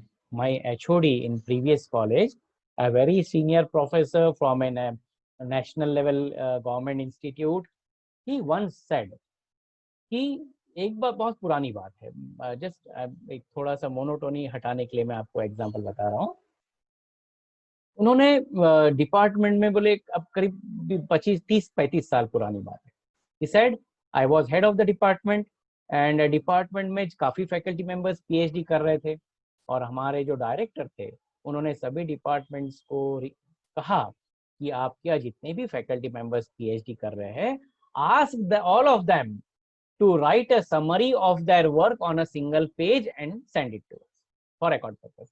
तो एक एक पेज की समरी आप अपने वर्क के बारे में लिख कर दो. लोग लिखने बैठे. अब एक प्रोफेसर जो IIT में PhD कर रहे थे वो हेड के पास आए. उन्होंने कहा, सर मेरा काम तो बहुत बड़ा है, मैं ये प्रॉब्लम भी सॉल्व कर रहा हूँ और मैं वो प्रॉब्लम भी टारगेट कर रहा हूँ and I am using this method, I am using this method. मैंने ये लिटरेचर सर्वे किया, मैंने बहुत सारा काम किया है सर. मैं आप एक पेज में कैसे उसको लिखूं, मुझे तो 7-8 5-6 पेजेस लग जाएंगे.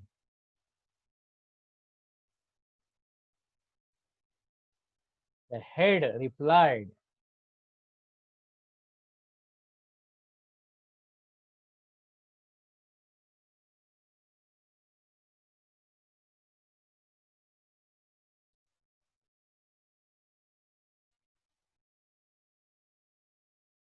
please listen what head replied the colleagues. इधर बहुत फायदा किया उन्होंने. This is one of that particular gem. मोती वेचून ठेवणे असं म्हणतात मराठीत त्याने. He said, मैंने उससे कहा कि देखो यदि आपने जो भी आप PhD वर्क कर रहे हो, यदि आप ईमानदारी से उसको कर रहे हो और आपने सही में डिटेल में पढ़ाई की है उसकी या किसी ने भी, तो बिलीव मी, यदि कोई ईमानदारी से कोई काम करता है PhD related work, research work, तो उस काम को वो एक पैराग्राफ में भी डिस्क्राइब कर सकता है और 10 पेजेस में भी डिस्क्राइब कर सकता है. यदि वो ऐसा पूरा काम 100% वर्क, और यदि वो ऐसा कर पाता है, इसका मतलब है उसने वो काम ईमानदारी से किया है, और ऐसा नहीं कर पाता है इसका मतलब वो काम ईमानदारी से नहीं कर रहा. So a beautiful example from that.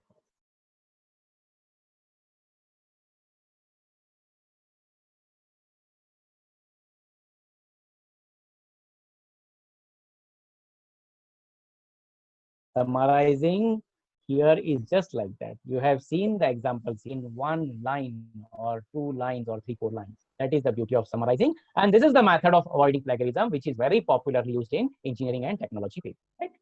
There's another example, friends. Again, you'll find that this was in some other journal, so the referencing or citing format was different. So to overcome the problems of pure integrator in OLE, means open loop estimator, application of an adaptive integration algorithm based high pass filter is suggested in Zerbo. बस हो गया, एक line में summarise हो गया कि उसने क्या सजेस्ट किया है. ज्यादा डिटेल चाहिए तो आप वहां जाकर देखिए. Last example, friends, of summarizing. This appeared in IET paper. IET is also a very good journal. It is a #2 journal, UK based. IEEE is US based. IET stands for Institute of Engineering and Technology. उसका पुराना नाम है IEEE, मतलब Institute of Electrical Engineering, Electrical Engineers, sorry. So what is mentioned in the paper?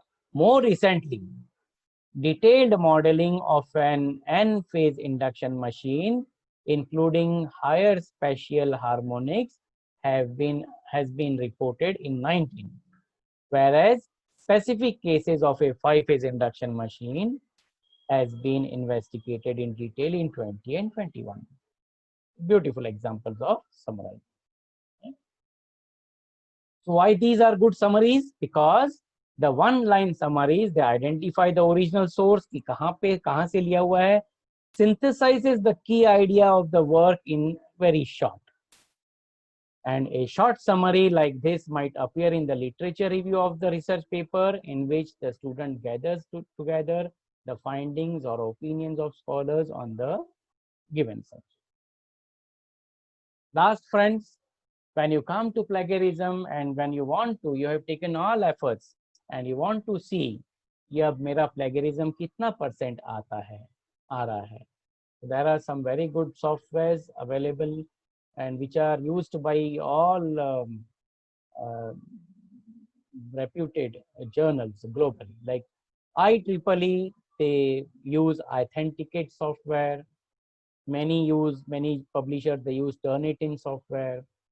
Like in our Nagpur VNIT, in IIT Delhi, they have purchased Turnitin software. IIT Bombay, they have purchased Authenticate software, and so on. And sorry thing here is that just 2-3 months before, till 2-3 months before, Turnitin had a online feature, guest feature for anybody to check the paper by paying some nominal amount. We have also checked. जैसे दिसंबर तक वो feature था कि आप आपका paper load कर दो उनके वेबसाइट के ऊपर, वो आपसे नॉमिनल कुछ चार्ज करते हैं और आपको 3 टाइम तक उसको चेक करने की परमिशन रहती है. आप उसको करेक्ट करो, फिर से एंटर करो, फिर से प्लेगरिज्म चेक करके आपको बताएंगे कि ये पोर्शन आपने यहाँ से उठाया है, ये पोर्शन यहाँ से उठाया है, इसकी वजह से इतना % प्लेगरिज्म हुआ, इसकी वजह से इतना % प्लेगरिज्म हुआ, टोटल प्लेगरिज्म या सिमिलरिटी कंटेंट इतना हुआ है. Unfortunately, since this 2020 January, they have stopped this service, and now all these softwares can be procured by institutes or organizations. But still, we have to search for if any such guest service is available to anyone. So, friends, these are the references which I used. So I stop my presentation here. So I feel that I have discussed with you required details on plagiarism ethics and publication ethics, and considering plagiarism as one of the most important component of publishing ethics. I have dealt with that specifically and explained how it can be avoided by adopting certain methods with examples. So thank you so much. Thanks to all of you. If there are any queries, I will try to answer.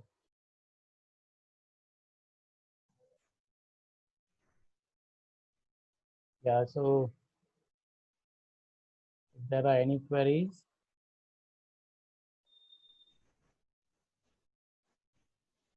Yeah, are the organizers present there? Shwetambari, Professor Shwetambari, madam? Yes, sir, I am present. Okay. Are there any queries, any questions from the audience? Participants are requested to ask the questions. If any participant is having query,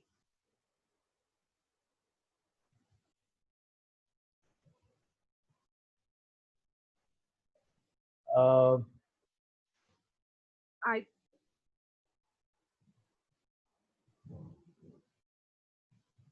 yes, you can ask anyone. Please mute yourself, Uh, unmute yourself, and you can ask. Punkar madam, Yes, from chat somebody has asked, are there any free softwares? Akhil Jaiswal sir has asked, are there any free softwares for plagiarism check, or he has not mentioned it specifically, but he has yeah, asked for free software. yeah, I got the question. See, there are many free softwares available on internet, like Viper is one of them, and there are many others also. But friends, these softwares, they give you very preliminary idea about plagiarism. They don't give, because I have seen many cases, and that these softwares, they say that the plagiarism content in your paper is less than 10%, and when the same paper is checked through Turnitin or your uh, authenticate softwares, then for the same content, the amount of similarity shown is more than 40% and 50% also. There's a large difference between such free services and reputed services.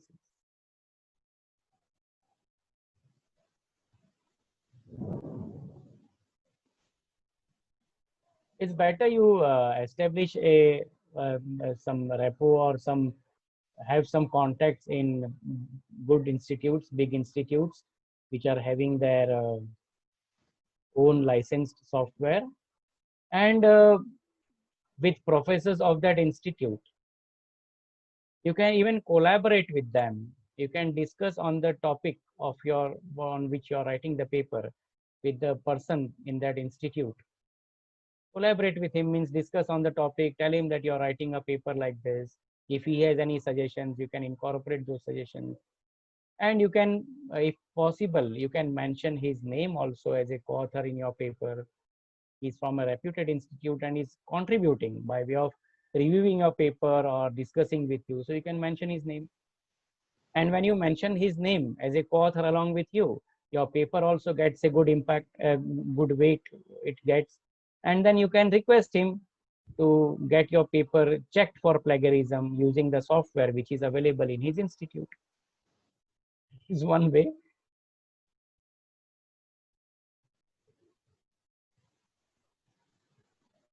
Yeah, any other question?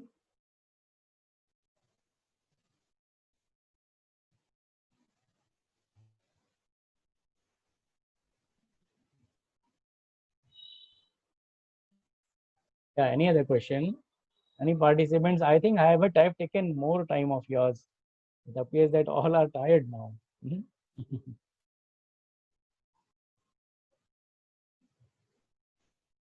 any participant?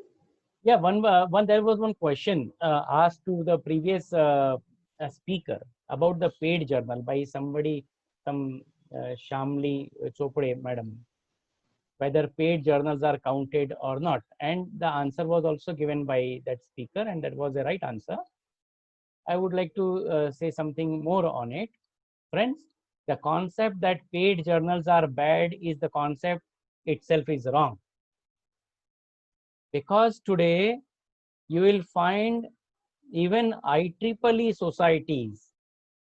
Previously, they used to have only 3 types of all IEEE societies, whether it is Power Electronic Society, Industrial Electronic Society, Industry Application Society, Instrumentation Society, or any other society. All IEEE societies previously used to have 3 types of publications. One was a publication for short papers of 2 to 3 pages, that is called as letter. Second was the publication of full length paper of around 8 pages or so. That is called as transaction. And the third publication was a magazine, which they call, which is normally meant for industrial case studies. Normally, academia के paper भी उसमें select होते हैं, लेकिन normally it is for industrial case studies. Now, even all IEEE societies, almost all IEEE societies has come out with one more publication, fourth one, and they call it as open journal. Now, what is the meaning of open journal? It is an open access journal of that society, equally reputed. What is the difference? जो पुराने वाले उनके 3 थे ना transactions, उसमें वो author से पैसे नहीं लेते थे. पैसे किससे लेते थे? सब्सक्राइबर से, जो इंस्टीट्यूट उनके जर्नल्स को सब्सक्राइब करते हैं या जो ऑथर्स उनके पब्लिश्ड पेपर्स को खरीदते हैं, उनको वो उनसे पैसे लेते थे, ऑथर्स से पैसे नहीं लेते थे. That's why they were called as, आज भी वैसे होता है, they are called as free journals. लेकिन होता ऐसा है कि after you submit your paper, it normally takes a long time for the review process and final decision. कम से कम 6 महीने से 6 महीने उसको लगते हैं, 6 महीने से फिर even lot of time is required, 2 साल तक कभी कभी लग जाते हैं. And your paper gets locked into it. That's why they have come with another type of journal which they call it as open access journal या open journal. Open journal में they charge the authors, and after publication the papers are available online for open access. कोई भी उसको freely download कर सकता है. Quality उस paper की वैसी होती है जैसे ट्रांजैक्शंस की रहती है. फर्क है, दे चार्ज द ऑथर्स, और जो पब्लिकेशन पीरियड, जो ऑथर के फायदे की बात क्या है, पब्लिकेशन पीरियड जो है ना, जो पहले इतना बड़ा था, that now shrinks to a smaller period. Such papers are published in a short period of time, open access journal papers, but authors are charged for it. They are called as paid journal. तो paid journal सारे के सारे खराब रहते हैं. This general statement is wrong. हाँ, मैंने शुरू में आपको कहा था कि आपको भी काफी सारी ईमेल्स आती होगी, अभी काफी सारे journals they have taken birth, है ना. तो आप 2002, 2502 आपका 3 दिन में पेपर पब्लिश हो जाएगा. People are not happy with these journals क्योंकि दे आर पेड. उनका इम्पैक्ट फैक्टर भी बहुत बड़ा रहता है. मैंने आपको एक्सप्लेन किया उनका इम्पैक्ट फैक्टर ज्यादा क्यों रहता है. They are not good journals, so only they should be avoided, right? Yeah, any other question?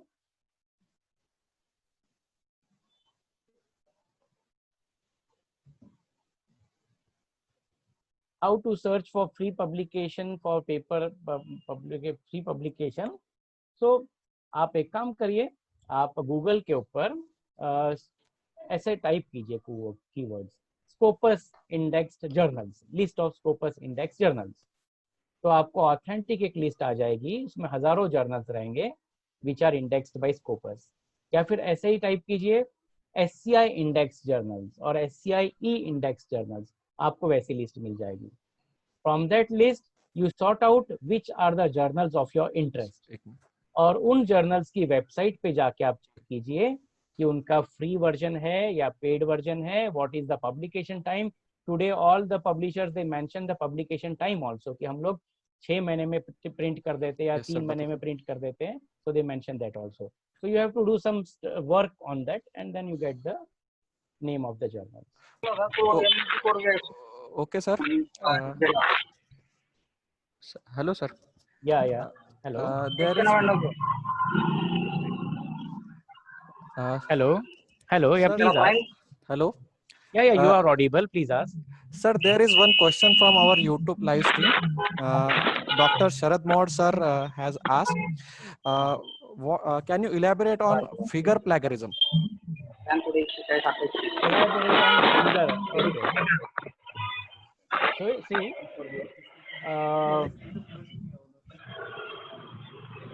if you take figure from somewhere, some paper, now that is a published paper. If you directly try to take that figure as it is, Suppose it may be a block diagram or it may be a graph also, or it may be a photograph. Photograph की तो कोई लेता नहीं है. It may be a block diagram or a flow chart, or it may be a a graph. If you try to take that paper figure as it is and put it in your paper, definitely that will disturb the resolution of that figure. Better is you try to reproduce that figure. If it is a graph of the results which somebody else have received, the results, if he has shown the results by way of graph, so graph as it is mat lijiye, uski jagah whatever conclusions can be made out of that particular graph, write those conclusion in your paper and then cite the number of that paper कि आपने conclusion कहाँ से लिया हुआ है. मैंने दिखाया भी आपको एक एग्जाम्पल में 2 ग्राफ थे और that they were concluded in the form of a text.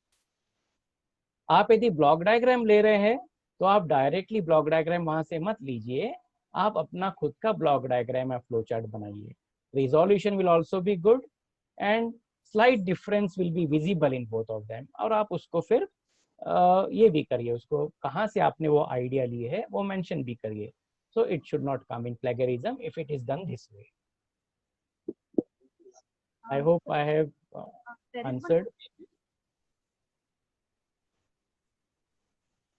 Hello. Yeah, hello. If so, why selected committee are mentioning that paid journals may not be considered?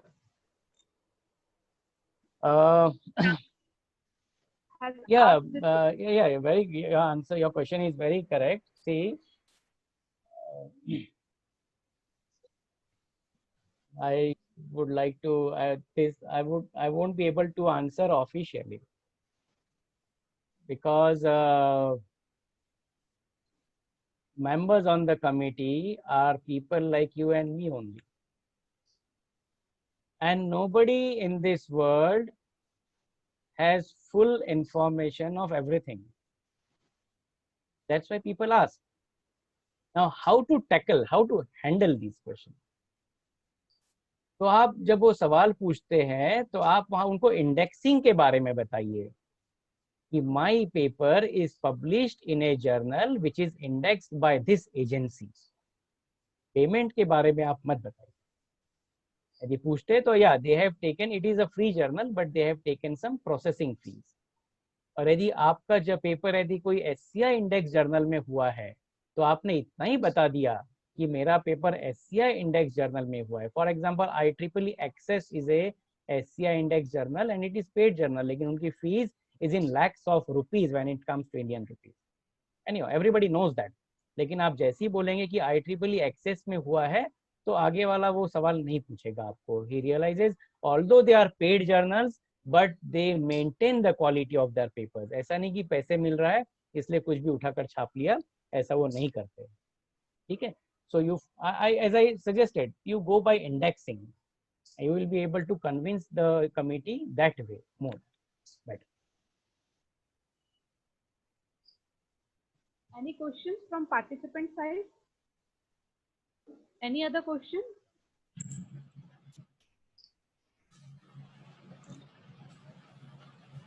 Madam, probably there are no questions. We should.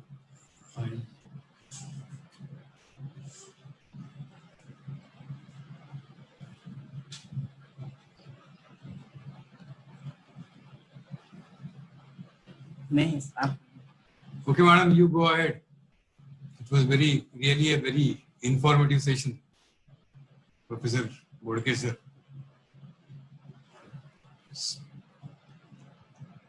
Summary, madam, please. Yes, sir. Yes, sir. It is a great honor to propose vote of thanks to all those who have efforts for the completion of today's session. I would like to thank to our respected sir, Professor Bodke, for making such an excellent presentation and this session more interactive and meaningful. Thank you so much, sir, for your valuable thoughts. Thank you, sir. The permission of head, I declare that the session has completed. All the participants are requested to join us for tomorrow's session. Link will be provided to you. Thank you, everyone. Thank you so much. Stay Thank safe, you. stay home. Thank you, Professor Vamnote, and all the faculty members of Computer Science Department in the Institute. Thank you so much. Thank you for giving the opportunity. Thank you all participants for the patient listening.